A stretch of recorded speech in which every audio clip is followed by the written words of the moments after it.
Many years ago, after God's people moved to Egypt, there came a new king who had never known Joseph. The Egyptians called their king Pharaoh. The Pharaoh was mean and made every Israelite his slaves and laid them heavy burdens.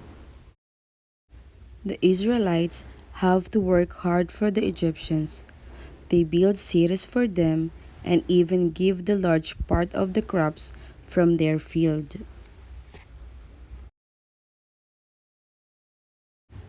One day, the Pharaoh had thought, There are too many Israelites and they are too strong.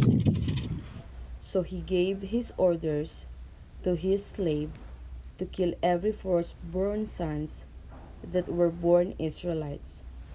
And when the people of the city heard about the king's order, and they were so frightened, that time Jochebed gave birth to his son. No, they won't take my son. I need to find someone who can save him. Jochebed, the mother of Moses, found out a plan to save his son's life. She decided to float her baby down the river where she knew that at certain times the daughter of the king Pharaoh would come down to the river for a bath. She made a box like a boat and covered it with something that would not let the water into it, and it's called an ark.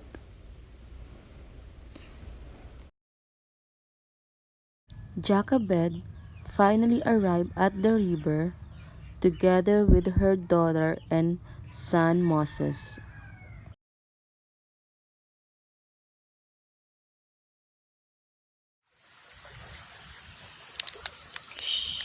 Don't afraid, my son. I won't let the Pharaoh hurt you. As she went along the river, they watched it closely, and Jochebed sent her own daughter, Miriam, to watch it close at hand. As the Pharaoh's daughter with her maid came down to the river, and they saw the ark floating in the water, they went closer to the river and sent her maid to bring it to her. What is that? Can you bring it to me, please? Yes, my lady. When they opened it, they saw a beautiful baby who began to cry to be taken up. Oh, it's a baby, my lady. This is one of the Hebrews' children. It is so very cruel to let this such lovely baby as this die out in the water. Just then, a little girl came running up to her as if by accident and said, Excuse me, your highness. Shall I go find some woman of the Hebrews to nurse the child for you and to take care of it? Yes, please. Go and find some nurse for me. Then Miriam ran as fast as she can and find her mother and tell her about the news. What can I do for you, your highness? Take this lovely child to your home and nurse it for me, and I will pay your wages for it. How glad the Hebrew mom to take her child home. No one can harm her boy, for he was protected by the prince. The Hebrew mom thanked God again and again. Years later, as the child grown enough to leave his mother, Pharaoh's daughter took him into her own home and the palace.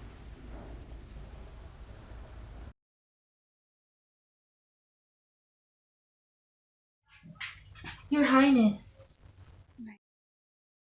I need to take him with me to the palace so he can live a better life. Jochebed started to cry. Please, take care of him, your I highness. will. Let's go now, my son Moses. Moses lived in the palace among the nobles of the land as the son of the princess. There he learned much more he could have learned among his own people. He gained all the knowledge that the Egyptians had to give. And when Moses became a man, he went among his own people, leaving the rich and ease that he might have enjoyed among the Egyptians. When Moses became man, he went among his own people, leaving the riches. He felt a call from God to lift up the Israelites and set them free. But that time, he found out that he could do nothing to help them, as the kings of Egypt had now become his enemy. He went away from Egypt into a country in Arabia called Midian.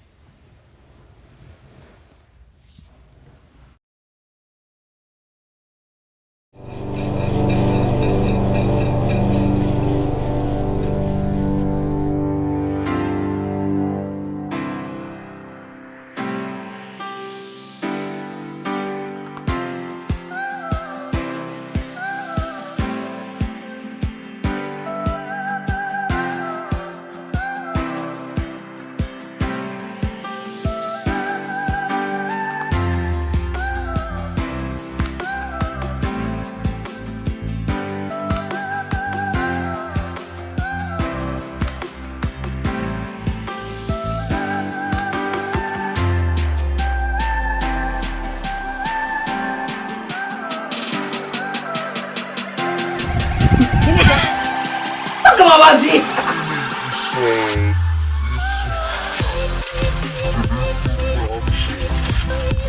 There are too many Israelites. There are too many Israelites.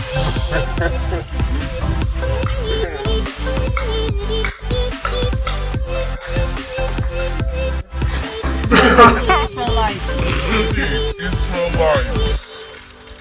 And they are too strong. Your Highness. Lord, yan. Tanaw. Tanaw mo duha.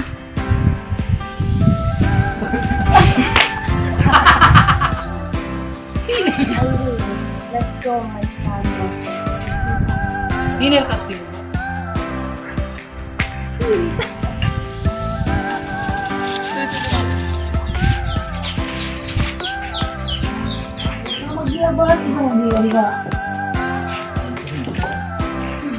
Sige, baru gite. Sapuhi siya. Shima.